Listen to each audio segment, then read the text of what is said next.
ഇന്ന് തന്നെ ഡൗൺലോഡ് ചെയ്യൂ. കാണൂ നിങ്ങളുടെ ഫേവറേറ്റ് ഷോസ്. ജീവിതം തുടങ്ങിയിട്ടല്ലേ ഉള്ളൂ നീ. നിന്റെ കുടുംബജീവിതത്തിൽ ഒരു താളപ്പിഴ ഉണ്ടാവാൻ പാടില്ല എന്നുള്ളത് മമ്മിക്ക് നിർബന്ധമാണ്. അങ്ങനെയായ മമ്മി ചവിട്ടി നടന്ന തീക്കനലുകള് നിനക്കും ചവിട്ടേണ്ടി വരും.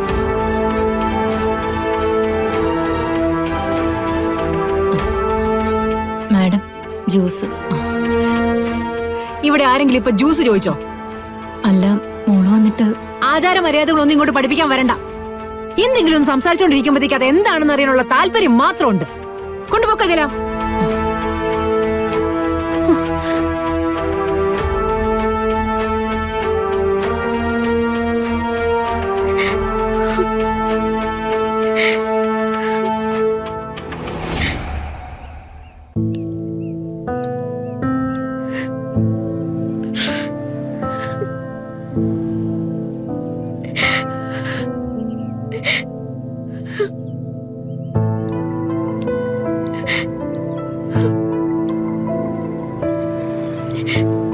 മോളെ,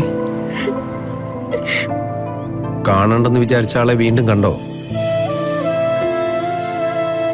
ഉത്സാഹത്തോടെ ഓടിച്ചാടി നടന്ന എന്റെ കൃഷ്ണമോളുടെ മനസ്സ് തകർക്കാൻ ഇപ്പൊ ഒരാളെ കൊണ്ടേ പറ്റൂ, നവീനെ കൊണ്ട്.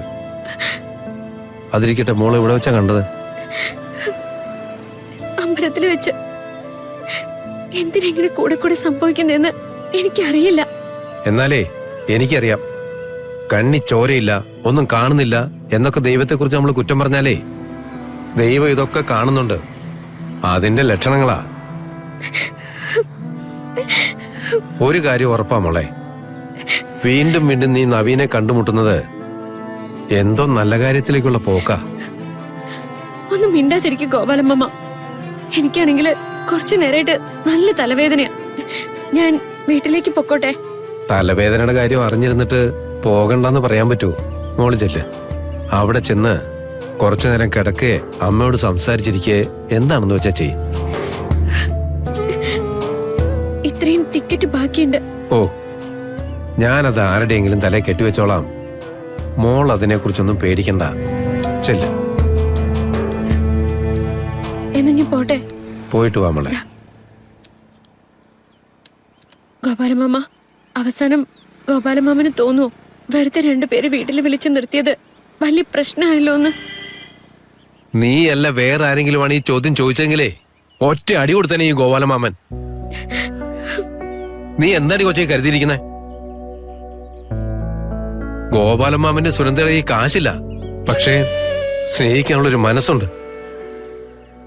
പെങ്ങളെ പോലെയാ, മരുമോളെ പോലെയാന്നൊക്കെ ചിലര് വെറുതെ അങ്ങ് പറയുന്നതാ. പക്ഷേ ഗോപാലമാമൻ അങ്ങനെ പറഞ്ഞിട്ടുണ്ടെങ്കിൽ അത് നെഞ്ചി തട്ടിയാ. നിങ്ങൾ എനിക്കൊരു ശല്യമൊന്നുമല്ല. അങ്ങനെ പറയണമെങ്കിലേ ഗോപാലമാമൻ ഇനി വേറെ ജനിക്കണം. നീ എന്റെ മോള് തന്നെയാടി, അതിനൊരു സംശയവും വേണ്ട. എന്റെ സുനന്ദയുടെയും മൂത്ത മോള്.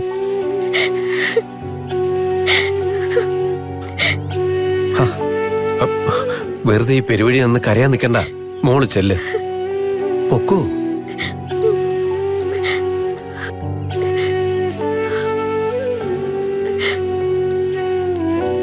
എങ്ങനെ നടന്നിരുന്ന കൊച്ച, അതിന്റെ സ്വസ്ഥതയും പോയി, ജീവിതവും പോയി.